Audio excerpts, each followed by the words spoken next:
Oh yeah, oh yeah, oh yeah, here we go. Yep, hey, welcome folks. Little add-on before we start the show. Wanted to give you an update about the 100,000 subscriber YouTube plaque that we are sending out for you guys to enjoy and participate with. So we've got our 20 people. I want to thank everyone for writing in. We had almost 500 people write in to be part of the plaque. It was overwhelming. It was amazing. We're so sorry for those of you that we couldn't send it to, but we had to, just narrow it down to 20. And so the plaque is on its way. It's going to start making its way to the various people that got in. And they're going to spend 3 days with it each. They're going to shoot video. They're going to take pictures.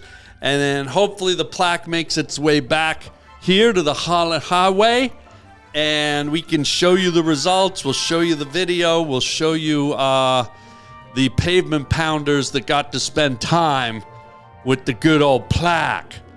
And I got to say, but because the response was so overwhelming, and because, I don't know if you've been to the Coliseum, but just to mail the plaque to the next person, we didn't want to run up the costs of it. And we had participants from Canada, Australia, Norway, Germany, all over the world. And so what we decided we're going to do is once the plaque makes it back home on this American tour, we're going to send it out again to do a Canadian tour, a Swedish tour, a German tour, an Australian tour. We're going to keep it going. We want the plaque to make it all over the world. And so for those of you that feel like you missed a chance at it, we're coming to your country. And then who knows, we might even send it back out around America again. So we'll see how this first one goes. If it all goes well, why not do it again? Okay, so that's the update. The plaque is on its way. In a few months, we should have all the results. The plaque comes back home. We hang it. And who doesn't want to hang plaque? So that's it. That's the update. Thank you again, everyone who signed up. Love you guys. If you haven't subscribe to the Harland Highway podcast right now.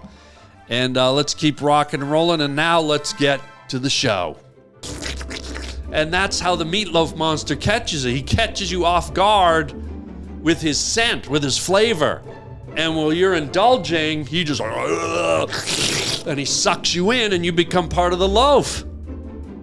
And so this isn't a laughing matter, gang. Meatloaf monsters are real. They're out there. They're dangerous. They want to consume you. You're riding down the Harland Highway. All right, hold tight on the Harland Highway Show. Harland Williams. All right, let's go. Let's do it. Let's crack a frosty. A little frosty. Listen to this. Sounds like a sea turtle's neck breaking. Oh, poor little endangered sea turtles. It's no wonder they're endangered. They're always breaking their necks, falling off of bicycles and bungee jumping. Sea turtles shouldn't be bungee jumping. Rolling into refrigerators at Home Depot in the home appliance area. They get on those carts and they roll in and their soggy little blubbery kelp sucking necks get just, and you wonder why they're endangered. Sea turtles. But enough about that. Here we go. Oh, well, now, if memory serves me correctly, that's right. You on the Harland Highway podcast. And oh, look at me stiffen my arm up for a little bit of sexual. Look, normally I just go, you on up, but look, I tightened it up. I'll even peel it back. Look at this. Give you some meat. You want some meat for the show? You on the, look how stiff it is because I'm flexing. You on the Harland Highway podcast, player. Oh, look at the meat. Oh. What a gun show. I mean, folks, you're not going to go on Rogan. You're not going to go on Theo Von's show. You're not going to get the meat. You're not going to get the sex beef. This is called sex beef down in Koreatown, at least. I'll be walking around, going through the show. Oh, look at the sex beef. Here it comes. We got the sex brief. Show us the other one. Show it the cup of sex brief, funny guy. That's the accent I hear. So, yeah. Welcome to the Harland Highway podcast. We're going to do another call-in show. You know, I like to do them from time to time so I can stay connected to all y'all out there, all 15 of my viewers. How about Sandy Slitherlegs down there in Texas? And over there in Boston, we got Garbage Dump Lips Lonnie. How you doing, Lonnie? Live long and prosper, ya garbage dump snorting freak. Who else we got? We got Peggy Lynn Cancer Lumps over there in, well, she's in the hospital. But hey, I won't do the live long and prosper to you because you got the lumps and probably ain't going to make it. And I'm not trying to be a downer. She got the lumps. I didn't give her the lump. I give her the Harland Highway. The only lump I give her is this lump right here. You want the lump? You got that lump. I'll give you the lump right in your face. You want the lump? You can suck on the lump. Lump. So we do the call-in show. You guys call in. You give me your questions, your observations, your musings, your thoughts, your inquiries, your queries. And I also have straight listeners too. So they're not all queries. 323-696-0222. If you want to phone in and get on the next round of Harland Highway phone call, you might just get in. We get a lot of calls. So you just never know who's going to get in or who's going to do what now. Okay? So, without further ado, I say we get on with it. Oh, before we start, I gotta introduce you to my co-host today. Cheddar Cheese Wally is here. Is it Wally? Charlie. Cheddar Cheese Charlie, my co-host today. How you doing, Cheddar Cheese? Hello? I'm over here. Hello? Stupid.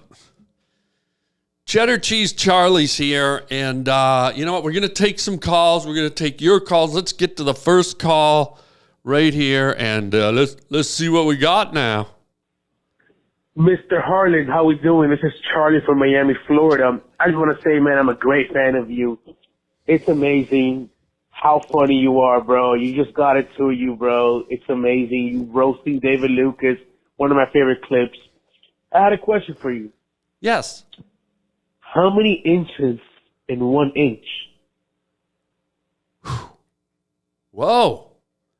How many inches in 1 inch, which is akin to the question, how many feet are in 1 foot, which is also akin to how many meters in 1 meet? Wow. You know, I think it's hard to determine because I think the word inch and the measurement inch came from an insect called an inchworm. I don't know if y'all have ever seen an inchworm crawling around. They even named a dance after the inchworm. And for many, many centuries, maybe even hundreds of millions of years, these reliable little insects, the inchworm, never grew to more than an inch. And so the real question is, how many inchworms in an inch? And it used to be 1. But then this little thing came along called evolution. I think you've all heard of evolution. Hello, Charles Darwin on line 5. I meant Charles Darwin. Okay, so I slurred it. Okay, I'll do it. Hello, Charles Darwin on line 5. Hello. So what happened is inchworms evolved. They got tired of being categorized and labeled and constrained by such a small measurement. Imagine being an inchworm or a worm and, crawling around in the bushes in the garden with all the other critters, the millipedes, the centipedes, the ladybugs, the grasshoppers. Hey, man, how big are you? I'm an inch. How big? I'm an inch. Really? Yeah, I'm an inchworm. Really? How big are you when you get aroused? Well, I'm always an inch.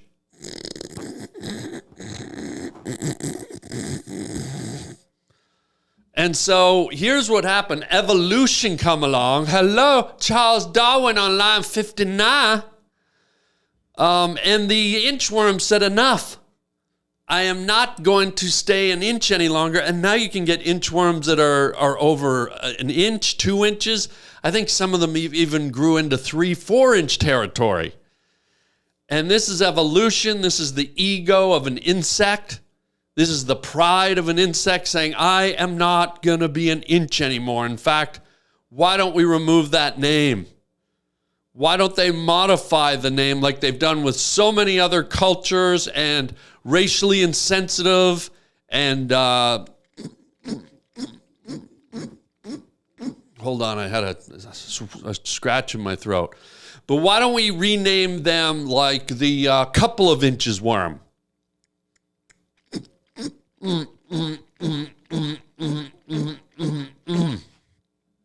Itchy throat. So to answer your question, sir, how many inches are in an inch? It's ambiguous. It's not known now because that measurement relies on the stagnation of the evolution of the lowly inchworm. And I don't mean to call you lowly, but you are. You're a worm and you eat lettuce leaves. So until they stop evolving, until they settle on a increment, a measurement that we can rely on, let's just throw the inch out the window. I think we're going to have to start guessing. We're going to have to start guessing on measurements, architecture, everything. How long's your boat? I don't know. Why don't you ask the many inchworm? What's the square footage of your house? Who knows? Let's sit around and wait for the inchworm to evolve.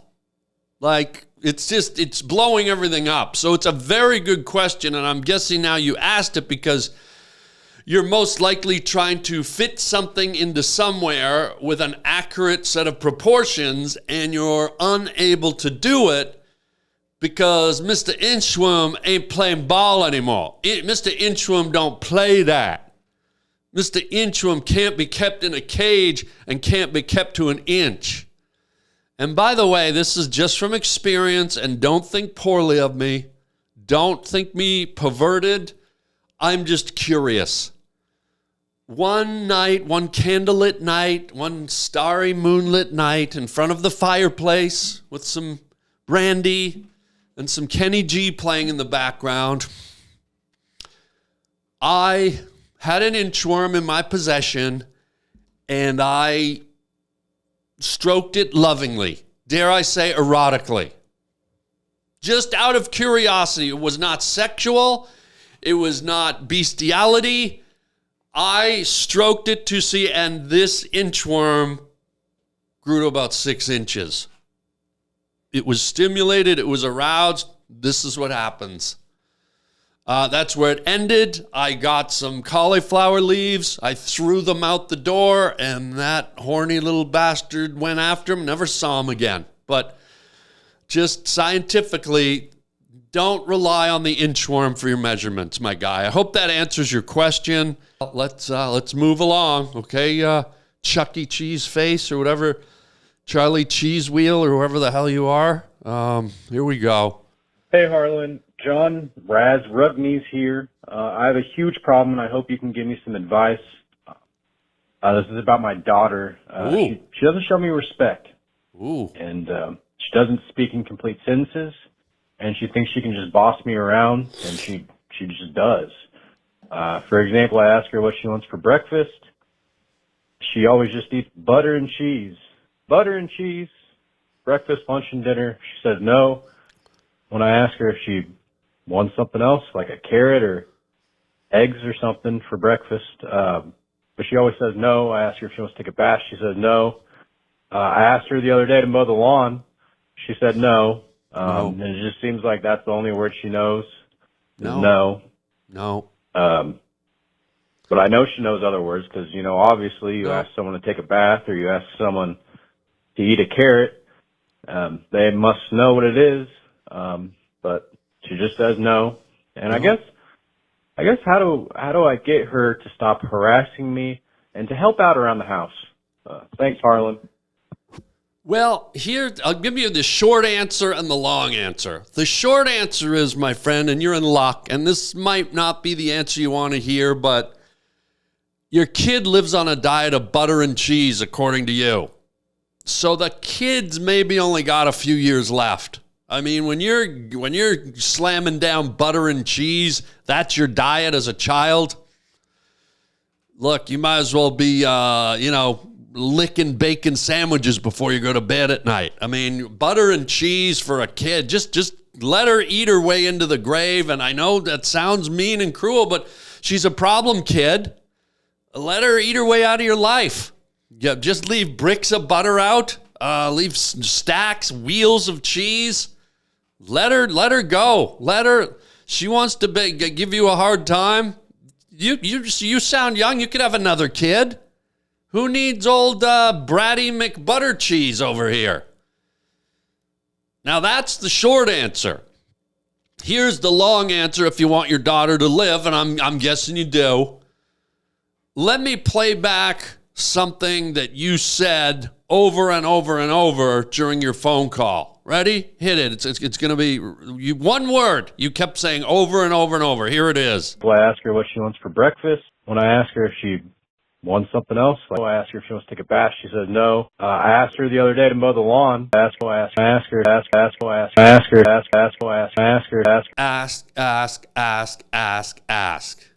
You see what you did there, my guy? As a parent, here you've got this kid, children who inherently become defiant, who become boisterous, who like to test the boundaries of the parental units. Remember, you're a parent. The problem here is you're asking this kid. In what world do we ask kids? Yes, sometimes we ask kids, but you're a parent, man. Who's in control of this relationship, you or the buttered, cheese-eating brat?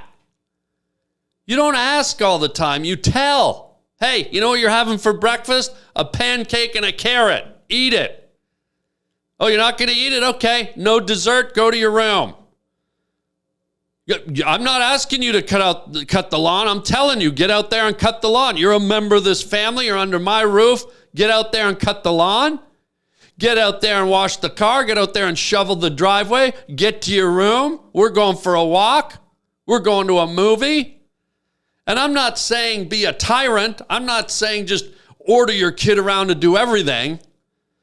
But dude, you are being one of those kind of Starbucky parents. Oh, butter eater, do you want to go outside, butter eater? No? Okay.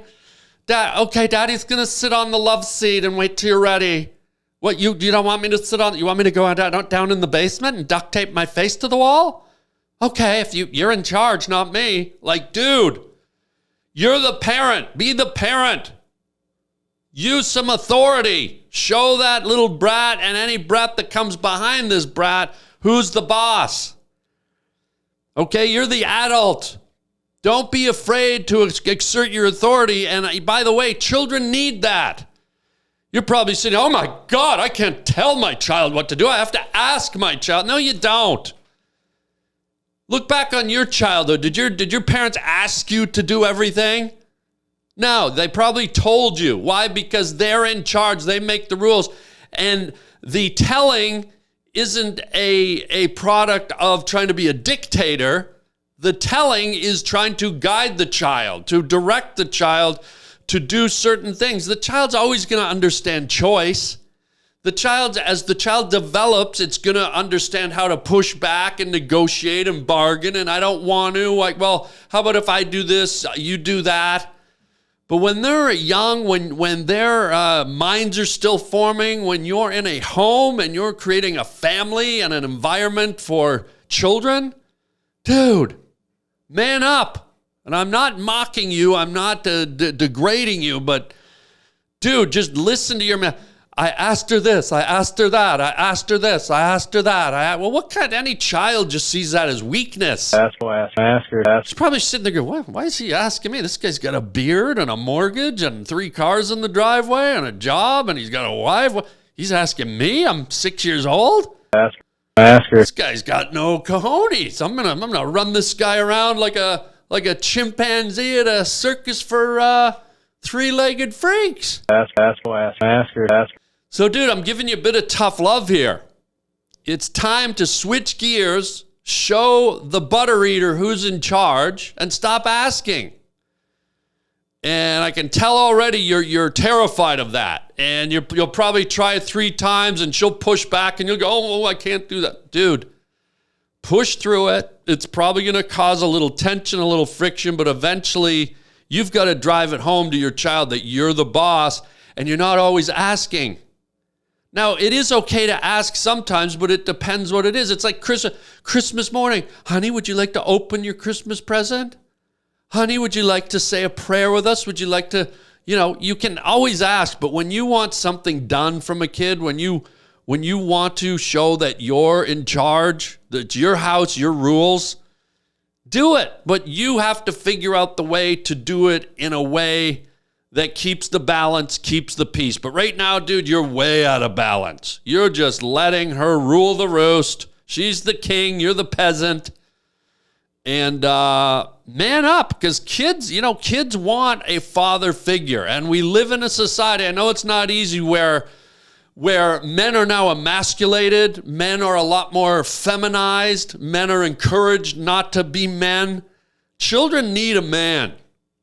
Don't be afraid to be what God made you, a man. And don't be afraid if every now and then your child throws a hissy fit or thinks you're being mean or overbearing. That's your job, to have some sort of control with the kid. You know you love the kid. You know you respect and honor the kid. And the kid knows that in the heart. As long as you're not beating or abusing or shoving a brick of butter down her throat. And by the way, that's another one. Threaten her with the butter. Find the thing she likes and go, hey, you don't do what I tell you. We're getting rid of the butter and I'm getting the I can't believe it's not butter spray. See how you like that there, cholesterol Carol? So, dude, I hope this helps. Look, it's tough love. I'm giving you tough love, but I want to resolve your problem. Man up and start telling your damn kid what to do and stop asking. Like I said, you can ask here and there, but you got to start being the rule giver. You got to start being the king of your own castle. And stop being the little pussycat hiding behind the couch in your own castle. Because kids are perceptive. Kids are smart. They pick up on weakness. They pick up on vulnerability. And they will ride you around like a crippled pony at a polio festival. So get on it, man. It's not too late. And in the end, I think your kid will appreciate your masculinity. I think your kid will appreciate your leadership. I think that kid will start to build inside of them that they know their father is strong and that they can rely on him. And when he needs to be firm, he is. And she will start to comply. But if you keep being wishy-washy and asking about everything, well, you're doomed, bro. And you might as well start eating butter and bacon and lettuce and just call it quits. So there's my advice. Take it or leave it. I'm just trying to help. You asked. So there you go. Stop asking. Well, you asked me. See, stop asking. Just tell me you want the answer. And I just gave it to you. So there you go. Oh, that felt good to get that out of my system. Hey, Harlan. This is Salvatore down here in Boise, Idaho area, Nampa specifically.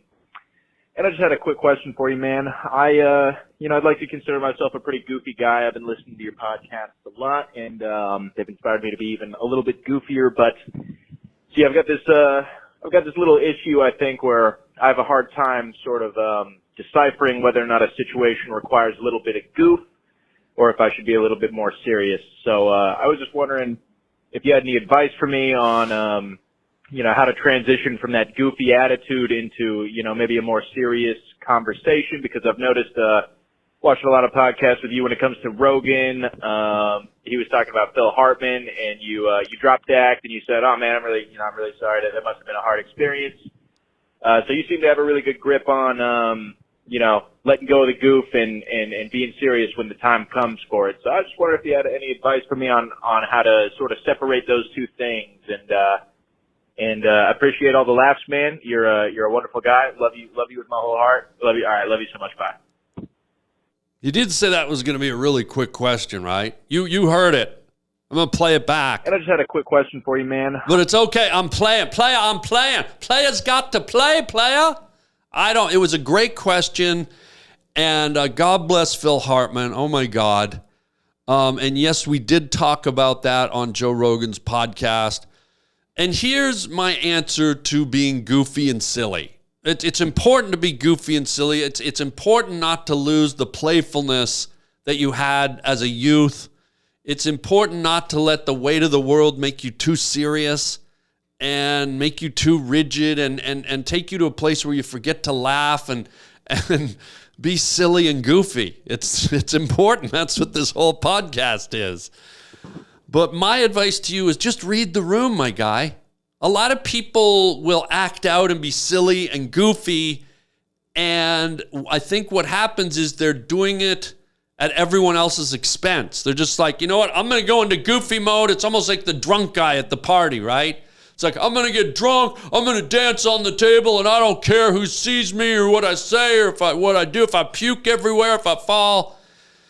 So there's snow plowing into goofiness, and then there's sort of the tactical levels of goofiness where you read the room. When I say the room, I mean other people. You read the energy, you read the vibe, and you adapt. You have to adapt quickly. It's okay to be goofy, but if you see that someone is having an adverse reaction or the topic changes quickly, as it did when me and Joe were goofing around and suddenly we're talking about Phil Hartman being murdered, I just adapt on the fly because I'm paying attention. While I'm being goofy, I'm listening. And so it's kind of two things happening in tandem, my friend. You have to be goofy, but be omnipresent of what's going on around you. And the last thing you want to do when you're being goofy is become overly goofy to the point where you're just annoying, or maybe you're hurting someone's feelings. Now, you're not always going to get it right. But what I would say is when you turn the goofy switch on, turn the other switch on where you're kind of reading the room. Not to the point where you're so trepidatious that you can't be goofy, because goofy is very spontaneous. Goofy kind of just explodes out of us. It's natural. But in the wave of being goofy, if you kind of get a sense that, ooh, that didn't go over too good, well, then maybe just shift gears, moderate, keep the goofy, maybe tone it down, find the way to bring it back up. You got to be you. You're not there to placate the rest of the room. You can't dance around everyone's feelings. But I think, my friend, my goofy, curious friend, my goofy, curious friend, if you want to learn to sort of master your goofiness a bit and wrangle it a bit more, I recommend you just kind of take the blinders off and kind of be perceptive, see what's around you, know your environment as you enter into goofy world. And if you can walk that line, do it. And you know what? If for some reason your goofy just comes blasting out of the gates and there's no controlling it, then I say take no prisoners. You can't go through life worrying about everybody else's feelings and if they're hurt and if they think you overdid it. Like, you know what? You got to be you. So if you're somewhere, even at a funeral, it doesn't matter where you are, if somehow that comes out of you, you just got to let it come out. And if you look around after and see people staring at you or they're shaking their heads or, well, nobody died, okay? It's not like anybody died. And maybe someone gets their ass chapped or whatever. But so those are my perceptions on being goofy. I hope there's something there you can use. And as a guy who's never goofy, I don't even know why I'm giving you advice, because goofy is not something I do. Right, stupid? See? I didn't care what Charlie Cheese Factory said over it. What's your name? Cheesecake Factory face? What is it? I don't know. So there you go, my guy. Thank you for the call, and let's move on down to Harland Highway. Hey, Harlan. I'm a stay-at-home mom, and I'm looking to make some extra money. I was thinking about growing gourds and heard it was a very successful line of work. Anyway, I heard from a little birdie you had a really good friend who was a gourd farmer. He was very short, had a wobbly neck, 2 broken arms, a little bit obsessive, and died a horrible, tragic farm death.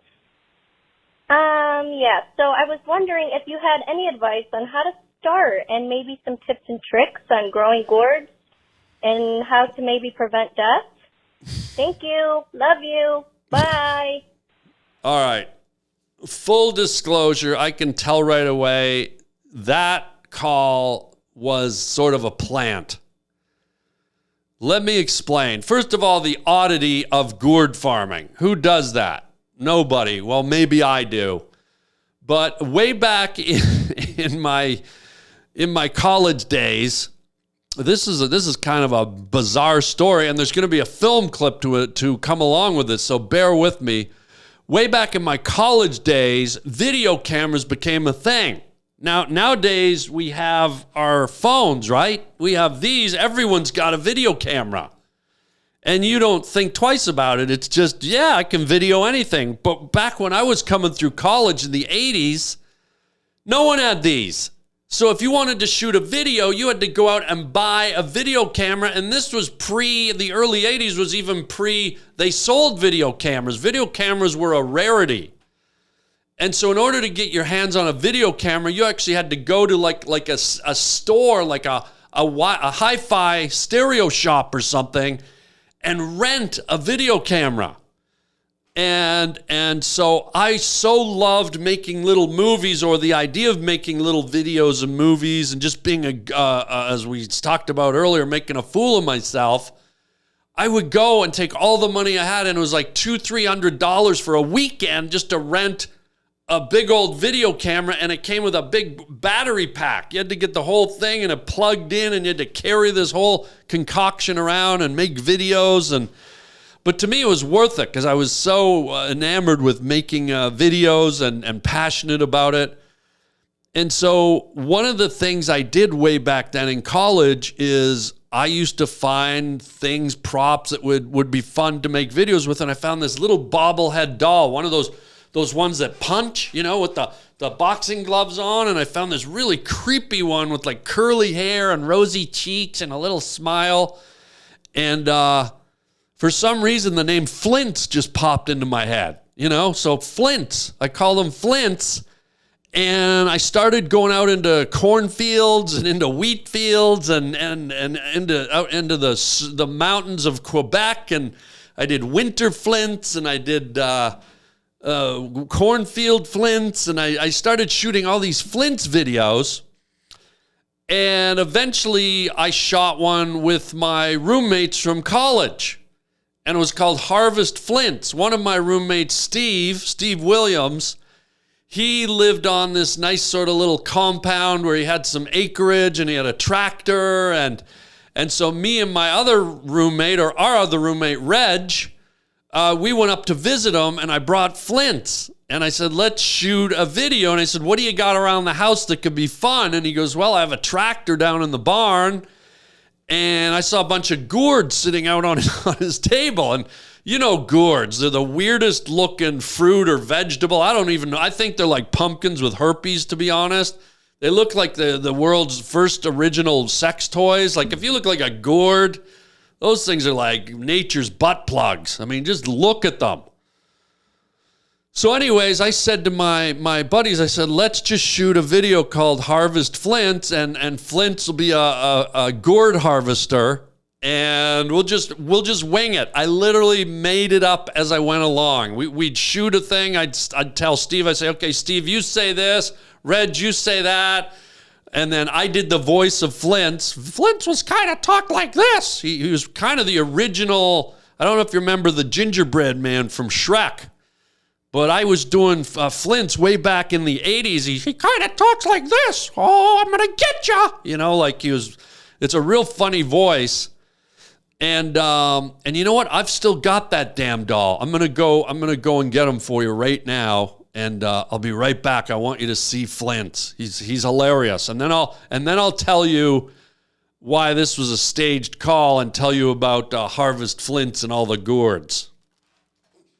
Hey everybody, check out my merchandise at harbling.com. Yeah, most people just slap some letters or images on a t-shirt or a hoodie, but not me. Yours truly. Guess what? I draw my own designs. At harbling.com you can see tons of my hand-drawn t-shirts. You can either buy the original or you can buy a print. And man, oh man, wear them loud and proud. I love making these designs for you guys and keeping it personal. So check out the whole catalog. We got hoodies, we got coffee mugs, we got t-shirts, you name it, it's there at harbling.com. Get your Harland original design, wearable art at harbling.com today. And thank you for your support. And I'll just keep the groovy images coming.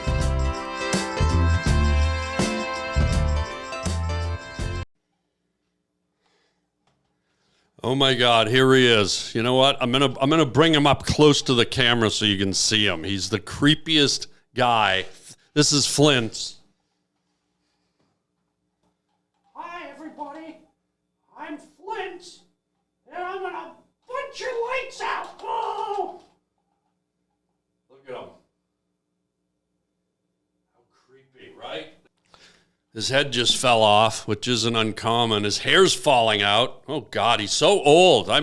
Remember, I bought this guy in the early 80s for like $2 at a weird little shop on Yonge Street in Toronto. And so I started shooting all these videos, and then we went up to my buddy Steve's house, and I'm going to show you Harvest Flints. We shot this video called Harvest Flints, and just for a little back history, when you're watching it, Steve, who plays the farmer on the tractor in this video. We went to animation school. Me, Steve, and Reg were roommates in animation school, and I could tell you stories all day about that. But check this out. Steve Williams, who me and him told everyone we were brothers, if you've seen Jurassic Park, Steve is the guy who created the Tyrannosaurus Rex in Jurassic Park. He created the liquid Terminator in Terminator 2. He directed all the animation in The Mask with Jim Carrey. I mean, the guy's credits are crazy. And there's a documentary about him called Jurassic Punk that tells the whole story. And you can see old footage of me, him, and Reg in college. I had long hair down to here. I mean, I could go on forever. We had so much fun. And then the other guy in the movie is Reg. He looks a bit like Elton John. This guy went on to be an animator and the head of the story department for Disney, DreamWorks, Pixar. Reg is a legend. Reg has worked on Lion King, Beauty and the Beast, Aladdin, the Shrek movies, Madagascar, all the Pixar movies, Toy Story. If you watch Toy Story 3, I believe it is, there's a character voiced by Keanu Reeves. He's the motorcycle daredevil. And if you look in that movie, guess what they named his character? Regine, which is Reg's real name. We call him Reg, but he's French-Canadian. And his real name is Regine. And so when I went to see, it's either Toy Story 3 or 4, the Keanu Reeves character, the evil Knievel guy on the motorcycle, every time they say Regine, I was laughing my head off because I knew it was Reg. So the guys in this video you're about to see are freaking legendary. The contributions they've made to the film industry, Steve alone changed the movie industry forever when he did that Tyrannosaurus Rex. And when I say he did it, watch his documentary Jurassic Punk. It's fascinating, and you'll see what he did. He changed movie history. He changed the world to a degree. And Reg has worked on every big movie you've ever seen. And then, I went on to do my thing. So we were these three kind of this weird sort of powerhouse of entertainment. And now to have the Harland Highway on top of all of that, my God. So without further ado, let me play the movie. And what happened is my buddy Steve is obsessed with Flint's and all the little things. We're actually working on a kid's book and an animated show about Flint's. But he's so obsessed, I think what he did is he phoned a girl he knows or someone he knows and said, hey, call into Harland's show and pretend you want to be a gourd farmer. And so that's what all this was. That was sort of I didn't know they were going to do that, but I can tell by hearing it that was a setup call because only Steve would know to have someone say that. So I'm playing along, and the reason I'm playing along is because I'm excited for you guys to see Harvest Flints, to see how demented it is, to see how much fun we had doing it. I mean, I can't watch it without laughing. And literally, I would just feed these guys lines. They'd say, okay, now say this, now say that, now take the shovel and hit something. And then there's a moment when Steve's dog comes in, and I'm not going to tell you what happened, but Steve's dog comes into the movie. I find it hilarious because it's my sense of humor. And so I guess in a way, this will be the world premiere for Harvest Flints. So without further ado, ladies and gentlemen, and I see you're getting jealous because you don't like Flints on the set. Ladies and gentlemen, in its world premiere, world debut here on the Harland Highway podcast, may I now present to you Harvest Flints. Oh, hi, I'm Flint from Denmark. Well, hi there, I'm Hickory. I own this farm. Nice to meet you, Flint. Ow! Ow! My arm's broken! I'm gonna harvest me some gourds, even though my arms are broken.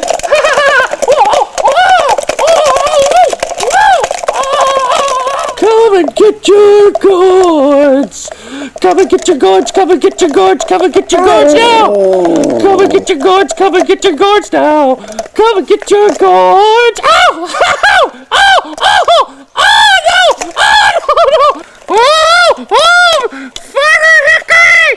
Farmer Hickory! Oh! Oh! Gourd killer! Oh! No! Oh! Oh! Oh! Oh! Gourd killer! Oh! Oh! Farmer Hickory! Sorry about my dog there, farmhand Flint. Yeah, well, just see that it never happens again. He almost killed me.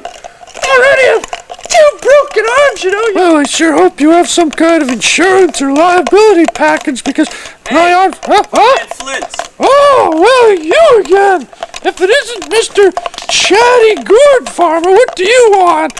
You gonna show us how to harvest them gourds? Well, all right.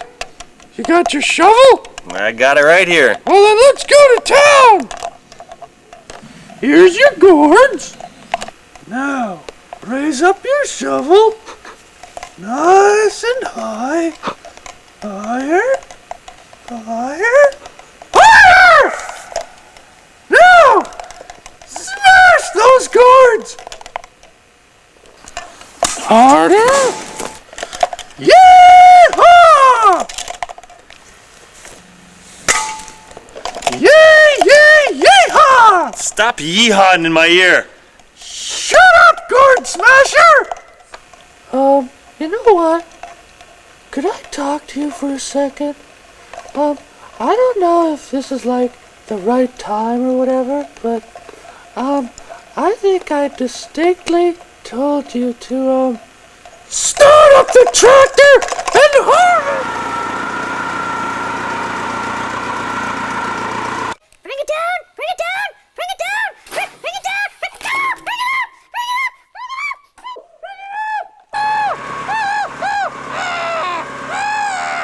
up! Wow. Wow, there you go. I don't know if you liked it, you hated it.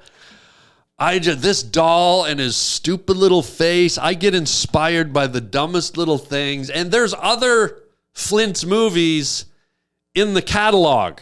And maybe one day, if you're good, if you behave yourselves, if you liked Harvest Flints, maybe I'll show you some of the other Flintzes. But they're old. They're shot on an old VHS camera. That they look like they're from the 80s or the 90s, because they are.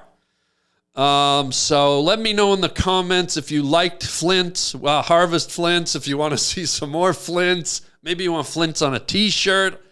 I don't know, but Flint's power, baby. So thank you for setting that call up, Steve. I know you were behind it. And check out his documentary, Jurassic Punk. I think you'll find it fascinating. And, you know, when I look back on the history of my life, and, you know, when I went into college and the three of us just randomly became roommates for 3 years.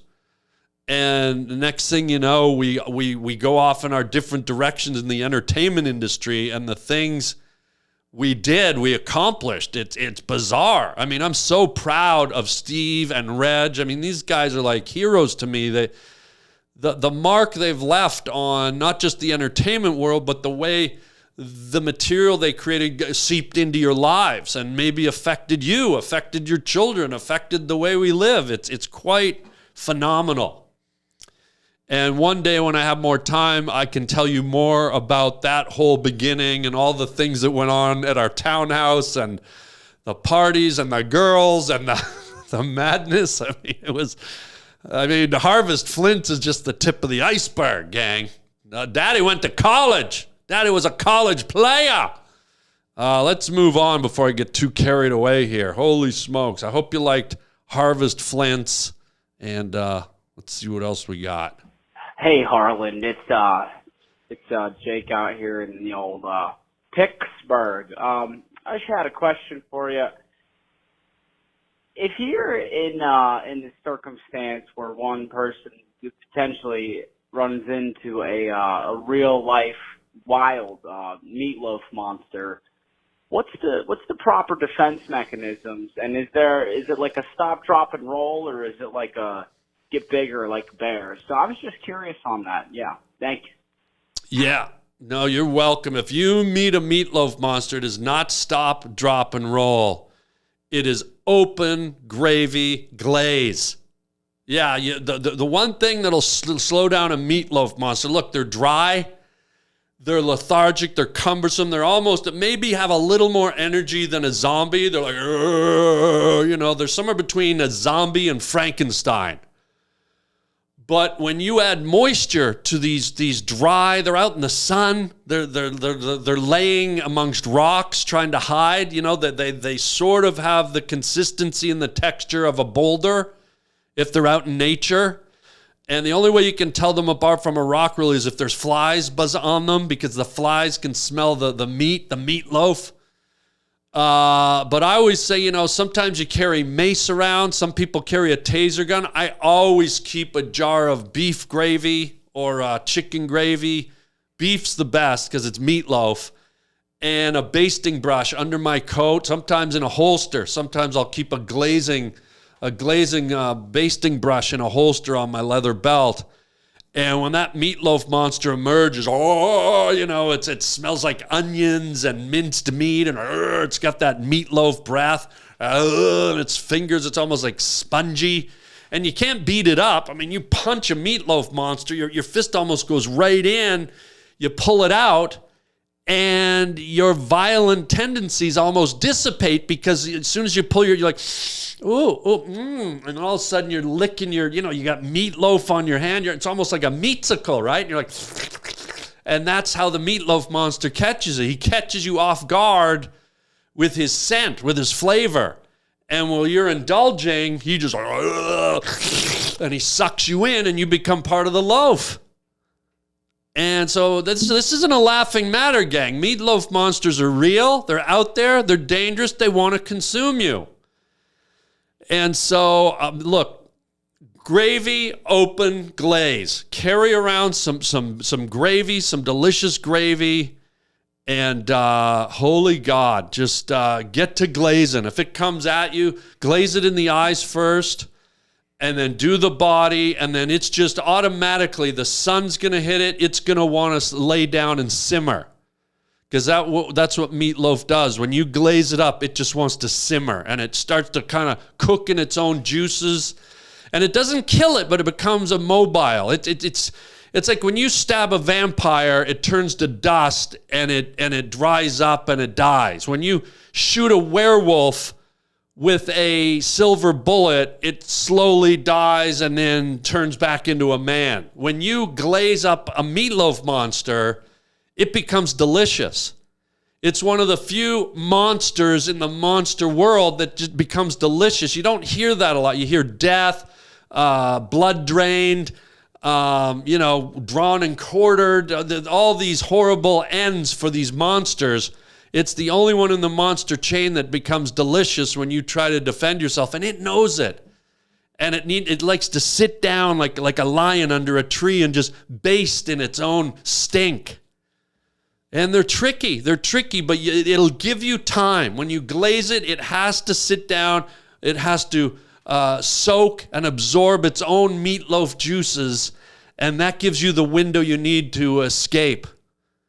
And this is serious stuff, especially now we're in the middle of summer. This is very serious stuff. So, yeah, gravy, open, glaze.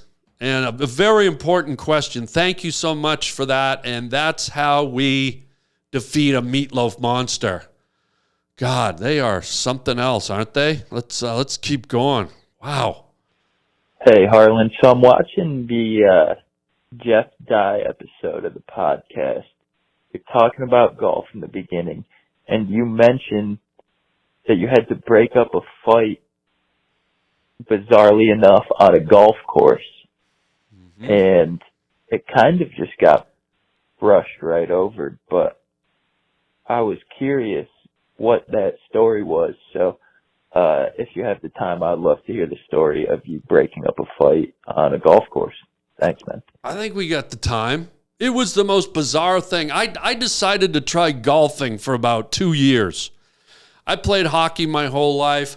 I thought, I could probably swing a club pretty good. I can swing a hockey stick. I can take a slap shot and a wrist shot. So I got out there on the golf course. I loved it for about 2 years, and then I got really bored of it, and I stopped doing it completely. And part of it was I never got that good at it. I'm just being honest, y'all. Daddy never got all that good at the golf. But I just hung it up. But in that time, I wanted to go all the time. And one day I went with 3 other comedian friends of mine. And at the time, I would have to say they were probably my best friends, all 3 of them. Now, unfortunately, the way life works, sadly, they're not really my friends anymore, which is kind of a bummer because we spent so much time, did so many things together. And for whatever reason, the friendships dropped off and went away. But at that time, when we were golfing, we had 2 golf carts. We were out on a beautiful sunny day here in California. And one of the guys that I was golfing with, he was sort of, he could be a bit of a bully. He liked to think of himself as a tough guy. And he was a pretty solid guy. He was a big guy, and he loved to play hockey. He was a really good hockey player. I played with him a few times. But he was one of those guys that would tell you, half the reason I'm out here, I want to play hockey, but then I just want to start a fight and pound some guy's fucking head in. A real kind of angry, violent streak that I didn't necessarily like, and I was a bit kind of taken aback when he exposed that part of himself to me. I didn't like it, but with a lot of hockey players and some men, that's built into them. So that's part of who he was. So he had that in him. And then my other guy was a comic who was sort of trying to get traction as a comedian, but was sort of not getting there, but trying. And, we were trying to help him, and he was trying to help himself. And And, he was kind of in that middle ground. One of the funniest guys I've ever known in my whole career. Like, I love this guy. But for whatever reason, he parted ways with me, and I still love him in my heart. I'm not going to mention any names. And then the third guy was one of a really good buddy of mine who I love dearly, and he was sort of a cocky guy. He was sort of one of those guys that, was sarcastic and kind of cocky, and he had a lot of confidence, and he sort of did good at things that he wanted to do, but he was sort of a bit of a weasel too. And he knows I say that about him. I've told that to his face, but it's part of what made me like him. He was kind of this sort of weaselly guy. And so we were out there playing, and it was me and him on a cart and the tough guy and the other comedian on a cart. And we were kind of playing against them. It was like we were playing teams to see who could accumulate the most points. And the Weasley guy was actually a pretty darn good golf player. And so he was kind of walking up and being cocky. Oh, I'm going to get this. And, he was being himself, being a wise guy. And at some point, the tough guy, he just wasn't having it. And at one point, he just said, hey, fuck you, man. And he snapped at him. And we were driving in the carts. He literally slammed on the brakes. He was in front of us. And he stopped his cart. He came storming back to our cart. I was driving. My Weasley buddy was in the passenger side. And he just came in at him. And I'm like, holy shit. So I jump out on my side. By the time I walk around the front of the golf cart, my Weasley buddy is like down on his back on the seat. And he's using his golf shoes with spikes on them. He's kicking up at this guy, and this guy's like wailing down the blows. And he's, my buddy rightfully had every reason to defend himself. It was a totally uncalled for attack. That's what it was. Like, there's no reason that should happen in a game of golf. You have a fist fight.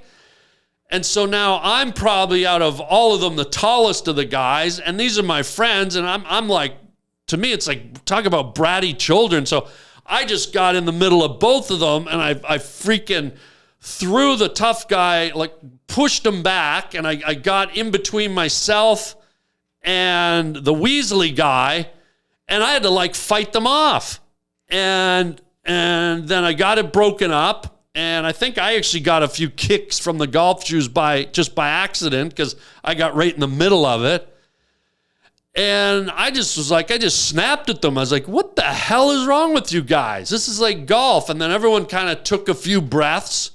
Everyone kind of settled down. I kind of had to settle everyone down. I was like the voice of reason, me, Mr. Cuckoo. And believe it or not, we settled down. We only had about 4 holes to go. We just played them through. No one really talked to each other. I was sort of steaming. I was like, what's wrong with you guys? We're out here to have fun. We're friends, and you break into a fist fight. And it wasn't just like an attempt. It was a full-on attack. Like, he was on top of this guy, like raining down the blows. There was no warning. There was no pushing. It was just, he jumped out of his cart and right into pummeling mode. And I just instinctively, I got to protect my friend. And it was weird because they were all my friends. But I was like, I got in the middle of it all. And we finished the thing, and I just said, let's just see you later. And I drove 2 of them home. I drove the Weasley guy home, and then the other guy, and then the tough guy had driven himself. And it was a weird ride home. I'm Mr. let's communicate. And I said to them, what was that? Blah, blah, blah. Guys, talked it out. And then it was pretty much quiet for the rest of the ride home. And then it wasn't too long after I sort of, one by one, these friendships sort of dissipated and fell off the vine, which always hurts one's heart when you lose a good friend. So many laughs, so many good experiences. And it's just life. I don't hold a grudge. I don't have sour grapes. It's just it just sort of hurts the heart when people you got so close to sort of drift away. And was it something I did? Maybe was it something they did? I never want to put the blame, but for whatever reason, things moved apart. And so those guys will always live in my heart. They'll always be people I love and cherish the good times. And even the fight in a way was sort of dramatic and symbolic of the personalities and the egos and the tumultuous nature of competitive sports and competitive careers, and who knows what else was going on in their heads. So it's funny you kind of picked up on that, and that's kind of the story, my guy. You got something to say about it? You want a piece? You want the meat? You want a piece of the meat, player? No, I didn't think so. Let's scoot along here. Holy smokes. Great calls, by the way. Don't forget, 323. Hey, Harlan. Oh. I like your stories about you being in the Northwoods of Canada. Do you have any spooky stories to tell us? I was in the Northwoods of Minnesota in the Boundary Waters, and it's quite the experience. Want to hear more from you. Thanks. Bye. Spooky stories. When I used to work up north as a forest ranger, there was one occasion where I tried to create a spooky story. This is going to be bizarre, but I've had such a weird life.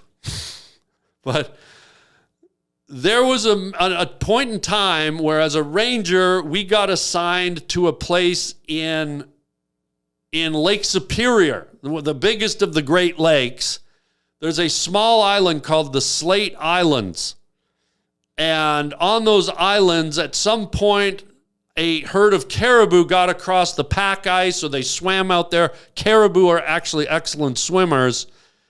And they got out to this remote island somehow. The ice melted. They never made it back off. And so they flourished out there on this island. I think the island's only like 6 square miles or something. It's not too big, but it's big enough to sustain a small population of caribou. And in order to help them preserve themselves, talk about evolution, these caribou actually, for lack of a better term, sort of de-evolved. So they started off as full-size caribou, and because of the lack of resources and food, they actually had to really kind of economize their environment, and because of the harsh weather conditions out on Lake Superior, believe me, they are harsh, they had to kind of ration their food and find different food sources. So here they are on this isolated island, no predators. There's no natural predators on this island. So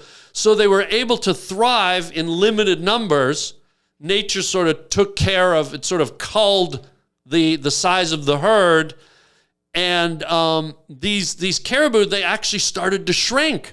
Their bones became smaller. Their antlers, normally caribou have huge racks of antlers, and these caribou, because they were sort of conserving all their energy to survive, they put less energy into the growing of their bones and their antlers, and literally began to shrink in size to a degree.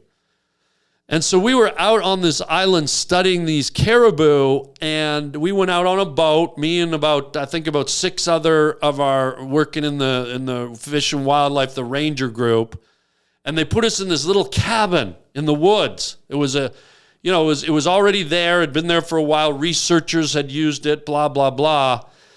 And it was sort of scary, and it was in the middle of nowhere. And while the guys were out collecting firewood and we were all kind of prepping the camp, I noticed that the windows had wooden flaps on them that came down for the winter, and there were holes in the walls. It was a very kind of a rustic, simple shed in the woods with bunk beds and a little kitchen with an iron stove, and no locks on the door.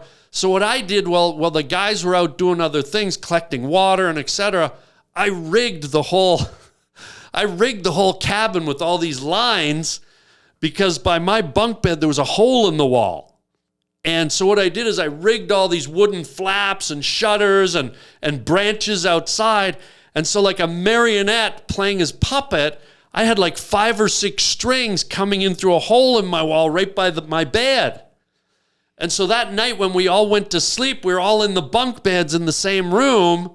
And of course, I started, as everyone's just drifting asleep, I started talking, bullshitting them, saying, the legend of Mad Axe Bobby or something. Like I made up some legendary guy who lived in the woods who had an axe and he snapped and he was a murderer. And, I created this whole character. There was this horrible story.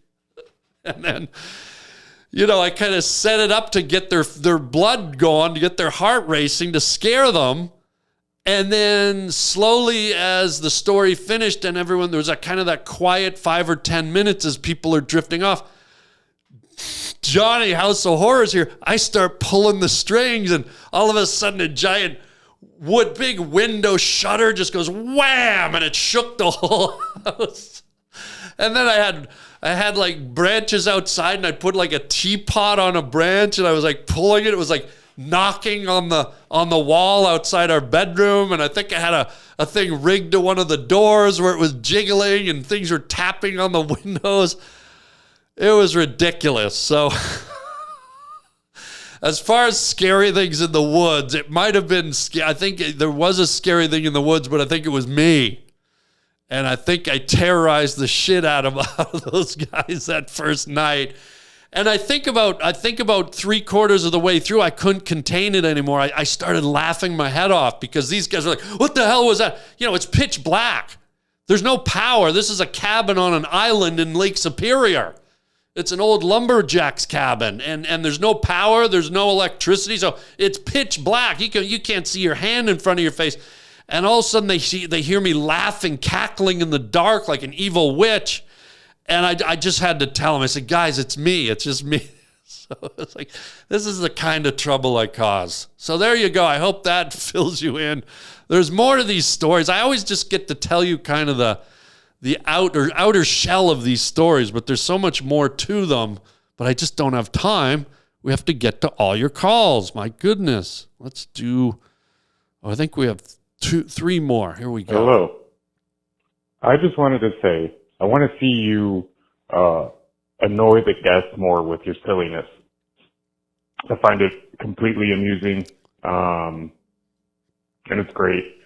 I also want to say that with growing up in this world, it made me hard and callous, and seeing you reminded me how silly I was when I was a little bit younger making friends. Thank you. 2 things to say about this. 1, I don't annoy my guests by design. What I just like to do is be silly, have fun, but I can tell sometimes they get annoyed, but that's on them. I'm never purposely going, I'm going to annoy this person. I just want to have fun with them. I like I said, I read the room. I read the room with the silliness, as I talked about earlier, and I just press buttons, and if I annoy any of them, I'm not really sorry, because it's all coming from a great, like, loving, humorous place. None of it's aimed at, but I have to agree with you. Sometimes you can see that some of them aren't really into it and they look annoyed, and that sort of makes it funny anyhow. Okay? So that's the first part. Second part is, my goodness, I could hear it in your voice that, and it made me sad, if I'm being honest. I could hear in your voice, my guy, that there's a silly person, a silly child trapped in there that wants to come out. I could hear a hardness in your voice, and there was a certain self-recognition that you knew that you were having trouble letting the silliness get out of you.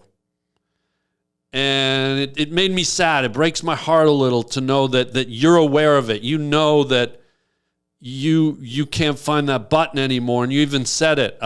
You said you become hardened. And hardness is also maybe a cover word for bitterness. And I'm going to say this to you. Life's too short for that. Life's too short, and bitterness and hardness is, believe it or not, it's a decision. We all have stuff come at us, conflict and strife and death and sadness and depression, but we also have the choice to put up shields and be fighters and rebuff and deflect this type of stuff. And it's incumbent on all of us to never let the little child die, never let the silliness go away, because you extinguish part of the light that lives within you. And I encourage you, my friend, I encourage you to get out and be silly. Let that light shine back into your heart, into your soul. You still have it, believe it or not. You might think the world shut you down, that you can't find room for silliness, that, you know, you watch the news and someone deceived you and someone lied to you. Well, so what? Let it go. You can't change it. You can't stop it. Let it go. Take it. Nurture you. Who cares what someone says to you or did to you or however they hardened you or whatever hardened you? Let it go, man. It's yesterday. It's important. It's your job to wake up every day and open up the chest and let the light come in and let the light come out. And so I'm going to invite you to start to get that back. And here's how you do it. Start being silly again. And don't be afraid of it. Sometimes people are afraid to be, the world's too stoic of a place. There's no room for silliness. I'm in my 40s now. I'm in my 50s. I'm an old man. The sooner you start being silly, the sooner you're going to feel younger again. And so I'm going to invite you to do things that are silly. When you're out in public, do something silly. If you're at Walmart, pick up a toy in the toy aisle and start talking to it. Make a stupid noise. Just go, you know, or say something silly. Or when you pull up to a stoplight in your car, instead of just stopping, you know, just go like this and like wiggle your head, like you know, have fun with the people beside you. Or when you're getting a coffee, you know, when I get a coffee, they ask me my name on my coffee, and I always say Bongo Drum Charlie or Salami Pete. Or Mongo, or Grasshopper Face. And then they have to repeat it because they can't say that's not your name. And it's just a little piece of silly, but I can feel the joy inside. And you deserve that. You deserve that. You don't deserve to be hardened, and you don't deserve to not have that joy and that light inside of you, my friend. So I'm inviting you to be silly. We're all of us watching are saying you're allowed to be silly. Listen to me. I sound like a therapist, but I'm serious. I care. It hurts me that you've got that hardness in your voice, and you know it's not good for you. That's what puts you in the grave early. That and butter and whatever that kid was eating. Butter and yeast, or the kid from earlier. So open up, let the silly back in. Just do little things to make yourself feel silly, even if it's talking to yourself. But let it back in, my friend. You'll be glad you did. And once you do it, it's infectious. And turn your back on all the woes of the world, because when we're dead and gone, all those woes you're dreading and fretting about won't exist, or there's nothing you can do about them. So enjoy every day. Bitterness and anger, and that just weighs you down and crushes you down. And maybe that's part of why you listen to the Harland Highway, because it lets you have a dose of silly. So let it back in, open the door and let it back in. If even it's just a little at a time, work on it. Work on it like you'd work on anything else that you as a person need work on. Okay? Godspeed, you silly little monkey-faced Chuck E. Cheese cocoa bean. Hi, Harland. This is Dan, a loyal listener from Wisconsin. You just thanked all your listeners for some subscriber milestone you had, and I'm one of your listeners, so if my C+ in ethics is correct, that means you thank me personally. So I'm going to return it to you and say thanks for being so damn funny. When Norm died a few years back, it left a huge hole in my heart for Canadian comedy geniuses. And I knew you from the movies, but I didn't know your podcast or comedy, and really been enjoying all your stuff. Going to come see you out on the road. You're the best. Freak. You see what he did at the end there? My previous call, he laid down this very sincere call and message And then right at the end, he goes, I'm going to tack some silly on there. And just out of nowhere, he went, freak. He called me a freak. Spontaneous. But did you hear the laughter in his voice? Did you hear him giggling as he said it? Prime example. And I invite our last caller before this one to pay attention to that and let it back in. Now, back to this caller. First of all, thank you. I am going to thank you. I'm thanking all of our subscribers, and even if you don't subscribe, just for tuning in, thank you. And I think you've probably seen by now our great journey of the plaque, the 100,000 listener subscriber plaque. We're sending it around like a Stanley Cup. We'll let you know when that makes it back home. It's going to be exciting. So thank you for the high praise. There's so many funny Canadians. I mean, I'm so proud of them all. When you think of the funny Canadians that are out there or have been out there, right? Leslie Nielsen from the Naked Gun movies, Canadian. Michael J. Fox, Canadian. Matthew Perry, Canadian. Martin Short, Canadian. Eugene Levy, Canadian. John Candy, Canadian. Catherine O'Hara, Canadian. Mike Myers, Jim Carrey, Norm Macdonald, Howie Mandel. I mean, the list goes on and on. I'm probably missing a whole bunch of them, but holy smokes. William Shatner. There's so many cool, funny Canadians. And you mentioned Norm Macdonald. And for some reason, Norm really resonated with everybody. Not everybody, but a lot of people, especially comedy fans. He touched a nerve somehow. I get it. Look, I was with Norm a ton. We were very best friends. But as I said earlier, even me and Norm had a falling out at one point, and we went our separate ways. I'm not going to get into it, but no sour grapes, no bitterness. We'll love Norm till the end of time. He lives here in my heart.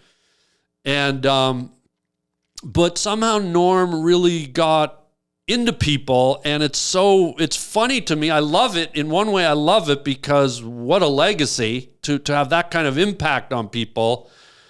But part two, I knew Norm just as Norm, like as a guy. Like I knew Norm without all the showbiz facade and all the hoopla and all the aura. I just knew Norm as my buddy, as my guy. We hung out, we played hockey, we played tennis, we did bowling, we did comedy, we did all kinds of stuff together. We just had a riot, and I have tons of stories I could tell about Norm. But interestingly enough, good timing, a buddy of mine, Greg Fitzsimmons, another comedian who's been on the show here, hilarious, he somehow, through the comedy community, has a buddy who had some old photographs of me and Norm from back in the 80s. When me and Norm were hanging out and doing all kinds of things. And I'm going to share them with you. I'm going to put them up. There's a picture of me and Norm. We were in Vegas. We went to Vegas. It was our first time in Vegas to get together ever. And we were there, and me and Norm hung out. And it was really neat. We had a very interesting long walk and talk one morning. We got up before everyone else. It was early in the morning, and the strip was really quiet and dead, and me and Norm went for a really long walk, and we found a mall that was empty, and we walked around, and I remember it was really sort of us talking about our careers, and we were sort of both at the beginning. We'd done really well in Canada, and we were starting to rise up in Canada, but we were just about to both make the foray into the States. And I'll never forget our conversation about all our dreams and aspirations and all that lie ahead. And it was really a beautiful, long conversation. And sadly, thinking back on that now, to know that Norm's gone is very hurtful and painful for me. And it's weird that I was so close to him and we were in these moments, and now he doesn't exist anymore on this plane physically. And so these next pictures I'm going to share are really beautiful because they're pictures of us when we played hockey together. And it shows me and Norm. And I was always a guy, I didn't like the limelight that much. So if you look at any picture of me, like group picture, I'm always usually hiding my face or looking away. I don't know. I've never been into that. And there's one picture in particular that's just so warms my heart but makes me sad, where Norm's got his head on my shoulder. And he's just there, and I think you can see and feel the love between us. And there was a side of Norm that was very little boyish. There was an innocence. There was a side of Norm that was innocent. Not to say that he also didn't have a darker side. We all have that, but Norm had a boyish, like sort of immature charm, and the picture where he's just got his head on my shoulder, just it's almost like I can still feel it right now. And it's very when Greg sent me that picture, it just emotionally, it really touched me. And I'm so glad I have it, because I'd forgotten about, I remember, of course, playing hockey with Norm. I almost beat him up one day. He smashed me with his hockey stick right in the shins. I almost knocked his fucking lights out, man. He was competitive. But that's another story. But this picture is so beautiful, and just it just, I don't know, man. It's just like a big giant hug. And I think that's a great place to end the show, with that beautiful memory. So, folks, thank you for your calls, 323-696-0222. I mean, look at the box you opened up with your calls, all these wonderful memories and stories, and, of course, Harvest Flints. So I want to thank my co-host today. What's your name? Chunky Cheese Dog or whatever? I can never remember his name. Something Cheese Stick Wally or something. But folks, don't forget to subscribe to the show. We want to get that 100,000 up to 200,000 subscribers. Thank you for tuning in. Tell your friends. And I think that's it for today. Thank you for being here. And until next time, everybody, chicken chow mein, baby. Almost forgot the theme music. I got so carried away. I was just thinking about Norm. Little Norm on my shoulder. And well, don't look at me like that. He was my friend. No, we weren't lovers. He was my hockey friend. How dare you? You know what? Look away, you bastard. Look away. See? Till next time. Chicken chow mein, baby. Hey everybody, how would you like your very own personal video message from me, yours truly? It's your birthday, it's your anniversary, it's your graduation, or you just want me to make you laugh? You get to pick the topic you want me to discuss, give me some talking points, and off we go. You can get it for yourself or get it for a friend. It's super easy and fun. Just go to the Cameo app on your phone or to cameo.com. And I record a custom video made just for you or your loved one. Your very own personalized Harland.